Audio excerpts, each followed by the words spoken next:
পাখি ডিম পারছে কিন্তু ডিমের মধ্যে তা দিচ্ছে না। এই যে ডিম দিয়ে বসে আছে ও খাড়ে।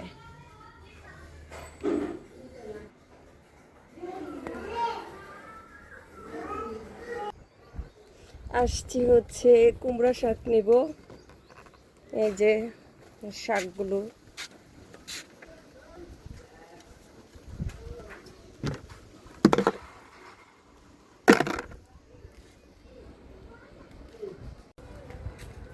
তো হঠাৎ করে দেখি বৃষ্টির ফোঁটা পড়তেছে, তো বৃষ্টির ফোঁটা পড়তেছে আমি খুব তাড়াতাড়ি করে আমার কাপড়গুলো নিচ্ছি, কারণ কাপড়গুলো প্রায়ই শুকিয়ে গেছে, সেই সকালবেলা ওয়াশ করা হয়েছে।